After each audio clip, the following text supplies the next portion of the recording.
Welcome back to Cigar Time, the world's most viewed show all about premium cigars.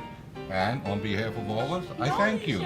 I thank you. And happy Thanksgiving. That's what Happy you're going to say. Thanksgiving, yeah. Well, in on 2 Thursday. days, and it's Adrian Diaz's birthday on November 26th, Thanksgiving. It's a nice plug. Thank My you. son. This show is brought to you by Gurkha Cigar Company and East Indian Trading Company. We're very pleased to have Juan Lopez, an old friend, who's the National Sales Director and Major Domo and blender and I do a little bit of everything. wash the dishes after dinner. Oh, absolutely. Wash the Take out the dishes. trash, the whole thing. And Gurkha and Juan's local regional vice president, manager, sales of something. We gotta like give him a Something like that. script. Jack of all trades on the East Coast. that. Okay. And they're brand new with Did you us. mention his name? Yeah, Doc Watson. Charlie Doc me. Watson. Did I mention his name? You want me to not. say it again? You did not. Did you catch that? Charlie You Doc did. Watson. Okay. We're here for Gurkha today. And I think it's time for us to cut and light our cigars. All right. All right, Can't look at him. I'm going to take this over. So today we're featuring the Gurkha Ghost. I love the pan. I have to say that right now. The pan is just Stop. genius. Okay, so the wrapper is Brazilian, the binder is Nicaraguan, and the filler is Dominican and Nicaraguan. Rob likes to write there's a bunch of sizes. Yeah, Rob. I didn't write that. Who wrote that? That's nice handwriting. No, it's not. Whose handwriting is that? Scott's. Oh, nice. I didn't do that. Nice. And the flavor is cocoa and cinnamon. You can't spell the sizes. That's why I wrote that. Oh, that's why you wrote it. And what are the sizes? I believe it's a Robusto, Got Robusto, Toro, 6x60, Gordo. and then we have the Torpedo, which is called the Angel, which comes in a tube. That's your favorite size, isn't it, Gordo? Cute. That is my favorite size. I wonder why. Every other But I like show. how they made the Torpedo a angel. That's nice. That's your favorite I like size? that. Well, if we're gonna get into names, so we just came out with a new size about 6 months ago, and it's a 7x70. Oh, So the yeah. owner comes to me. So we have a Zura, Shadow, Angel, and Exorcist on a 6x60. So he goes, so Juan, what do you think? 7x70. I looked at the cigar. I go, why don't we call it the Envy? The end. Dun dun dun. It's large. If you see it, it's Would it be well and dead? well, but it's got to be one word. Okay. So the Envy it is. So we have a 7x70 as well. It's amazing how cigars resemble phallic symbols. Why is that amazing? 8 by 80. I'm waiting for somebody to come out with like a 12 by 90. Called the Oh, John. Well, we I were just think- talking I thought the about John that Holmes, yesterday. yeah. All right. They'll come out. Yeah, it'll be there. Juan, give us a little history Well, of I'm not Gurkha. smoking. 'cause Oh, there's a lot of smoke even though in the everybody knows the name, A lot of smoke. Yeah, Yeah, well, always. easy It's, draw. it's funny enough that Rob is mentioning that. So, how the name came to be. We're sitting in the factory. This cigar is was done in conjunction with Abe Flores out of PDR in the Dominican Republic, and we're sitting there trying different blends, and the smoke was always a ton of smoke. So literally we said, man, Kaizad, the owner, says, I could actually see a ghost in the smoke. So that's how the name came to be. That's cool. So thus, if you look at the band, you have the what's that called? I always forget the word. Holographic. Holograph. Yeah. There you go. You look at it and it changes on you a little bit. Yeah. So it's probably one of the coolest bands in the cigar It industry. is, it is. And so yeah, that's how the name came to be. Going back to what Art's asking about the Gurkha, the history. So Kaizad, when he was 21 years old, goes out with his buddies out to Nepal, and they're walking around Nepal and having a good old time. He runs into a small little shop, and it says Gurkha Cigars, tobacco products, something along those lines. Goes in there. It's all like crappy handmade, like machine-made stuff that was horrible at 5 cents a piece. Is Nepal Right. back in the early mid '80s.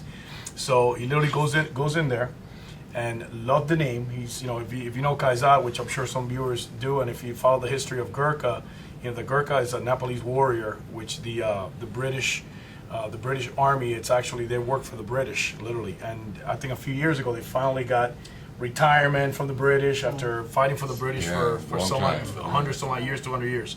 Anyway, so Kaiser goes in there with his buddies, buys the full stock of the product that was in there, and he buys the name trademark worldwide for $143. Wow. So it's like, I tell me that's the best investment you've ever made in your life. $143. $143, and then he started. And when Art knew him when he first started, he was literally peddling the Grand Reserve, which is our cognac infused. He would go around everywhere, and at that time, we're talking 89, 90, this is before the boom. The most expensive cigar was Davidoff at about $7-8 back then. Right. And then you have Fuentes at $3. Yeah, they were you know, cheap, so it was crazy. So most of the brands that you see now weren't even around. So he's going around and he's giving everything on consignment to people. He's like, Right. listen, if it doesn't sell, I'll take it back. And it started selling at $8-9, and people are like, I can't believe it's selling. But it was different. He infused it with cognac. He put a beautiful presentation together. It's a nice mild cigar made by the Toraño family for a very long time, until obviously they sold a few months back. And so that's literally a little bit of the gist of the company. He started with the infused, then he went into Master Select, the Region, the Legend, some of the brands that some of the viewers probably remember. So literally that's how he got into the business. And funny enough, here we are. It's probably one of the biggest and most recognized names for family-owned operations in the cigar industry. So, And your packaging is second to none. So Kaiser's family comes from the watch business. So when you're in the watch business, I mean, when you get to buy a nice watch, you get a nice package. You know, Yeah. so that's pretty much how it started. And he's always been. And it's funny enough because I ran into Marvin Shankin probably 2 years ago at the show.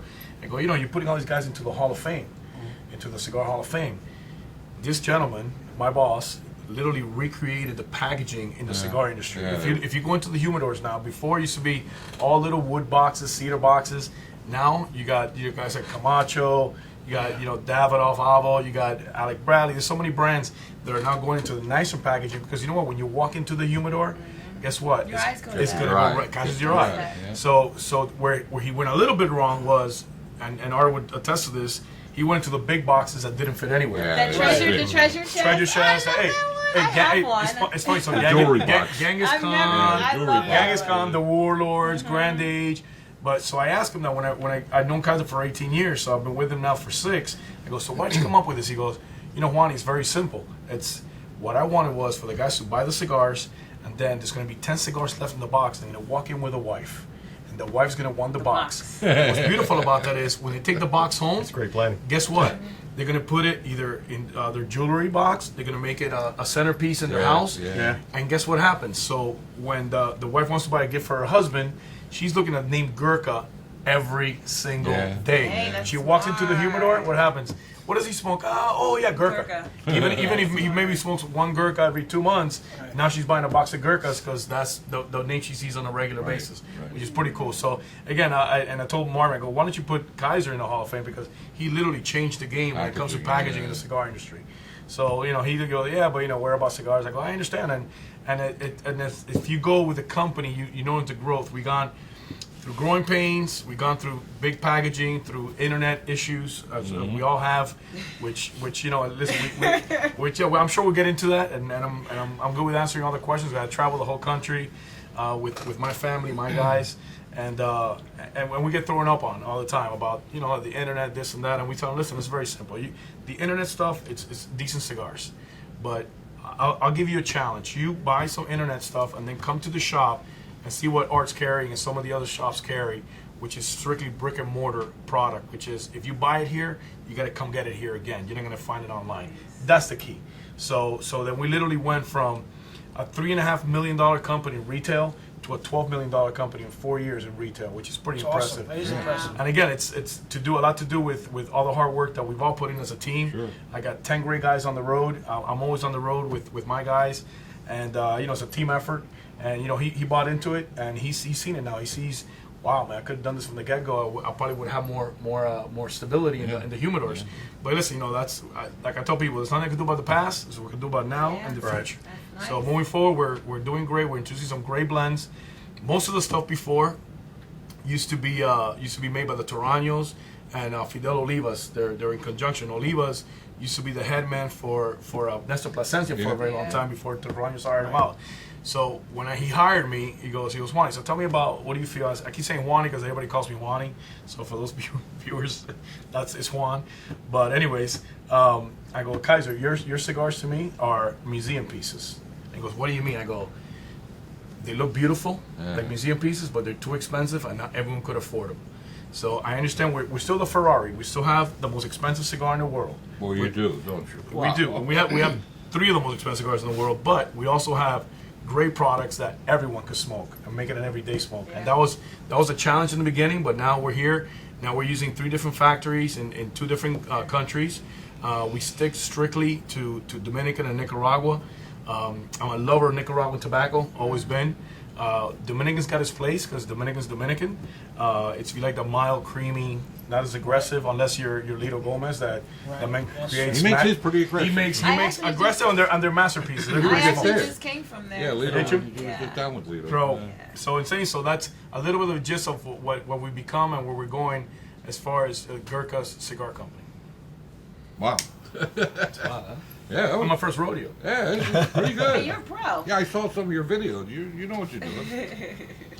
No, I've known Juan for a long time. He's been he's an industry veteran at a fairly young age. Yeah. Started at 25. I'm Yeah, so- 45. Tell us a There you little bit go, about how right you on your left started. side. I literally got lucky. So I was working for a marketing firm out of Miami, flying to Tampa, and I did that for 2 years. And I had to wear the suit. I was literally selling advertising to the automotive industry in South Florida. If you go to South Florida automotive industry, you're talking all the Cuban guys. The Cuban really comes out of hey, Or bro, Bremen. bro. They sound like Eric Espinosa. Or Bro, Bremen. bro. I love Or you, Eric. Bremen. Or Norman Norman Bremen, which Bremen. is the man. Yeah. So I get paired up with I go to the golf course, get paired up with old man Tarano, Carlos Tarano. And he literally says, "Hey, you do look like a good salesman. You wanna get into the business?" This is 1996. We're starting our own company. He told me the whole history about Tarano. Yeah. I loved it, and the rest is history. And here I am. I was Tarano for 12 years. Spent a brief 2-year sting, which I loved, and I learned a lot from Rocky Patel. And I've been now with Gurkha for 6. I forgot you were with Rocky. Yeah, that's when I came back Yeah, from the first yeah. time you saw me again. I was at Toronto. Yeah, it was And I Rocky. came in with, Yeah, I forgot I about came in. that. That's right. Yeah, so I really want how I started. The one nice thing about this business, and the Marvin he was referring to earlier was Marvin Shankman, who's the publisher of Cigar Aficionado. The nice thing about our business is most of the people in the business, although competitors, I mean, everybody's trying to sell from retail to manufacture as many cigars as you can, but everybody sort of gets along with one another. I mean, Pretty much. it's amazing. There's no, I haven't seen too many hatchets in the back kind of acts in this business. So I have. Yeah, Yeah. But that's another story. that's another story. Oh my Well, God. the only thing I say to what Rob said, the only thing that I add to that is the one thing about the cigar industry, we're a small family, we're Yes. a small circle. Yes. It's a small industry. So I always tell people, and I'm sure you could hear this. So I always say, so if you fart in Miami, they smell it in California. Yeah. That's what the cigar industry Oh, is. yeah. It's very gossipy. It's very, you know what? Oh, yeah. Everybody's in everybody's business. Oh, Everybody yeah. knows everybody. You that's know, for sure. so- And at one time or another, everybody worked for each other. And I yeah, see, that's right. I see. That's Well, this right. is Charlie's first time, though. Yeah. You've never been. This is your first job. Well, it's my first official job. Right. I actually He in my speaks. I speak. My previous career, I'm an Air Force veteran, and I ran a manufacturing firm in Baltimore for a number of years, and big cigar fan, like everybody. So I started dabbling around in the business, doing volunteer event work for people like Puro Sendios, some other companies. It's actually how I ended up meeting Wani here. We were doing an event at another establishment, and worked next to each other for a couple of days. And Wani, I think, makes a comment about halfway through the second day, says something along the lines of, "This freaking guy next to me is like a machine. I can't keep up with him."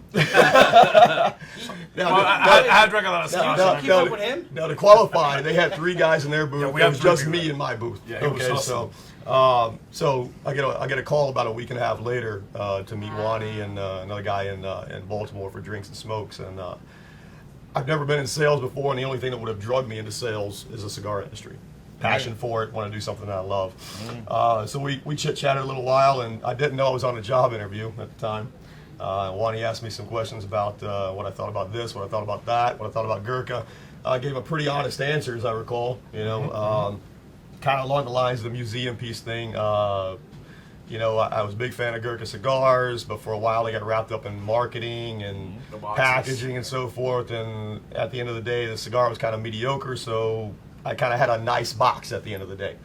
But about 5 or 6 years ago, which happened to be about the same time that Wani came on board with the company, they changed the thing, the Steered direction it- of the company. steered it in a much Exactly, better a direction, new yeah. direction. You know, we wanted to bring more traditional packaging back, really focus on the cigars again, bring the price into a moderate range that everyone can afford. And that's when they won me back over. And I think that's kind of what I said to you at the time. And so fortunate for me that that's what had happened with the company. And when they offered it to me, I mean, my wife will tell you one of the top 2 companies I wanted to work for if I ever got into the industry, one was Gurkha Cigars.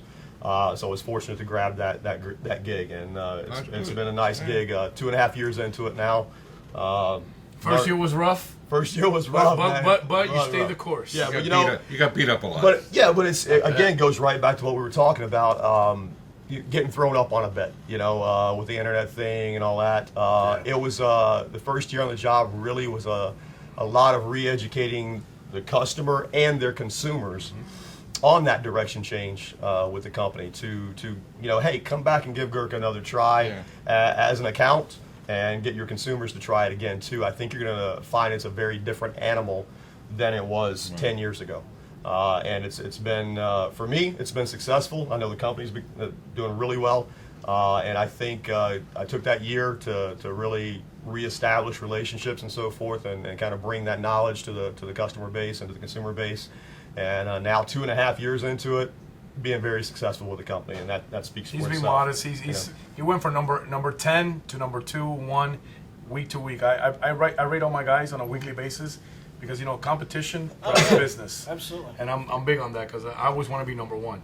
Oh, yeah. So I've Charlie paid that. Charlie has the same mentality, and Charlie's gone, and it's funny because I remember last year when I introduced the first Salesman of the Year award, and you guys see, you know, the guy gets a $1,000 bonus, gets a trophy, gets all the accolades, you know. Then I see the guys that were 4 or 5 that I knew could be 1 step up their game. Yeah. So Yeah. now it's like a dead heat between 3 guys, which I love, and Charlie's definitely one of them. He's taking his territory to the next level. He works hard, but he's got a very good balance. He's got a good family life, a good wife that supports him, beautiful kids. He works his butt off. But now, from the beginning when we talked, I told him, you work hard the first year, year and a half, then you start working smart. Right. And he's doing that. He works hard, but he's working smart. So, and whenever he needs anything from me, he knows any of my guys, they're my family. My guys are my guys. And you know what? They work hard for me. I work hard for them. And he'll tell you, any other guy will tell you that very rarely would I say no to anything that they bring to the table, just because of the fact that I know that they're away from their families. I did it for 18 years. I was away for 18 years. I lost my family partly because of the business. Luckily, I'm a great father, so to me that's the number one thing. That's all I really care about. You know, a wife you can find at any other time, but I'm never getting married again. So Honey, that's- I don't leave it believe at that. Never's a long time. Hey, that works both ways. That works both ways because I'm never getting married, so that works both ways. No, but again, going back to like to what Doc's saying is, you know, he stayed the course, and a lot of the guys have. You know, it wasn't easy for me the first few years, and I give a lot of credit to when we hired Gary Himes Right. from CAO. He came in, and he's the one that actually promoted me. I was national sales. I was literally doing accounts that they didn't have that were big accounts. I would go into and bring them in because I knew who I was. So I convinced him into the new Gurkha way, and Gary gave me that opportunity with Kaiser's blessing. And Gary just retired since. That's been now 2.5 years. He's retired 2 years. Yeah. And but the company keeps growing. But he led the way. He helped out a lot in getting us to where we are. And I always give him credit for that because he's a great gentleman and still a good friend. But yeah, I mean, listen, if you haven't tried our stuff lately, I highly suggest you do. You'll be surprised how completely different everything is that you smoke from our line now. It's not the same. It's not the same cigar with a different band. It's a different cigar with a different band with different flavor profiles. It's just the I bottom like line. it. Are you saying that others in the industry occasionally do that? Oh no. Not at all. That doesn't happen. Yeah, I've noticed the last year before we brought Gurkha in, I heard a lot of customers in the humidor asking, "Where's Gurkha? Where's Gurkha?"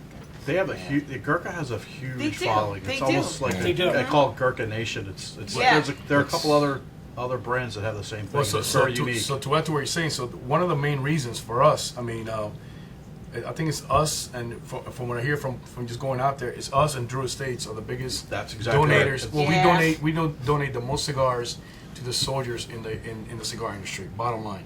Kudos. There's some other companies that do a lot. Don't get me wrong. Listen, we all support. I always say the running joke, and Charlie knows because he's an Air Force guy. So I always say when I see that commercial with the Marines, Yeah. that they're heading to the cloud, I'm the Cuban guy that runs the other way and digs a hole 5'9" 3/4, Doug Fruity size, with the straw, with the stumping stuff's going. Then I come out and okay, I'm here. You needed to be a certain person to be a military person, and I thank him. It's funny because I've been in first class and I've got up and I give it to a soldier. I've seen a soldier and I get him cigars. I can't do that. That's not. It's got to be born in you to be a soldier. And again, I respect that like nothing else. Going back to what Donald Trump. Oh, hero. You know what's a hero? That guy that goes in That's right. and signs up to be a soldier. Exactly. That's a hero. You know, if you're a hero, why don't you sign up, big guy? You know what I mean? It's not made for everybody. But again, going back. So I think going back to what you were saying is a lot of the following is because we donate. They love the owner also owns tactical companies. He knows, you see our events, the knives, the backpacks. Yeah. You know, we that's what we do. So I have a thank you to Gurkha the soldiers backpack, and everyone serving for us. Greatly appreciate it. Rob, getting back to the cigar for just a moment, did we discuss the retail price on these? No. We also haven't given our first indication of it. Too late for that. By the time we get there, we might as well just give the full review and a rating. But Yeah. what is the price point at? You know what? I don't know. This think is it's about 8. Yeah, I was gonna Yeah, say 8. it's 8, Yeah, yeah, it's It ranges from $8 to Yeah. about $10.99 Yeah. for the bigger size. For the MV 7x70, which they don't carry here, but if you ask Art, he'll bring it in. Yeah, like that. The subtle, You know, Wani straps around with the subtle move here. every now and then. Always selling, A great way always to start on one of these is with one of the packs that T has over there. Absolutely. Yeah, I was going to talk more about the pack. Talk about the I pack. was going to talk more about it next week. Okay. Why don't you Okay. tell us we have some upcoming events, yes? We do. Actually, tomorrow in Lancaster from 12 to 3.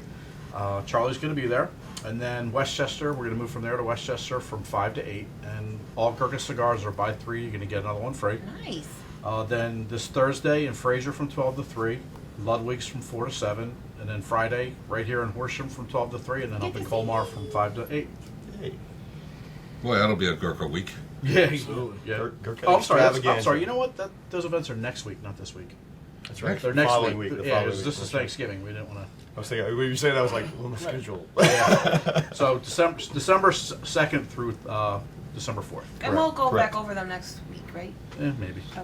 I know we're all on pins and needles as this show is being taped about what the feds are going to do, what the FDA is going to do as far as regulating cigars. I mean, do you have any insight into that you could share with us? Yeah, I've actually had a great conversation a few weeks back in North Carolina with Craig Cass, which is the president of IPCPR. Right. He's very involved. He's literally in the Capitol every other week. Hardworking, smart man, has 6 beautiful stores in Charlotte. They call him the king for a reason. He literally owns the Queen City, which is what they call Charlotte. Right. And literally, he says, you know what? We've made a lot of progress. We went back in there. We spoke again and again and again. And their sticking point right now, they're asking back, is the flavor stuff, which Right. we could do without. We're okay Right. with that. Right. And again, and it becomes flavor, meaning that they don't want anything to say vanilla chocolate. Right. So if you're like Drew, and that you have your Cuba, your Blondies, Right.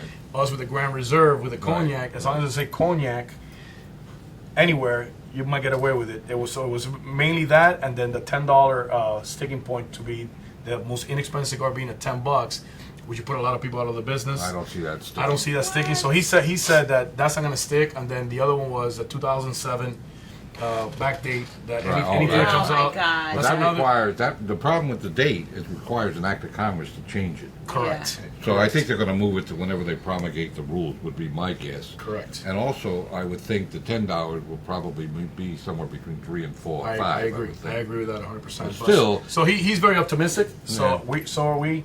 And listen, this country, this world, literally was tobacco. Right. Yeah. Tobacco, man. It's made on tobacco. Yeah. So for the government to come in and try to regulate what we do, I mean, listen, and I get who's behind it. I don't want to start naming names.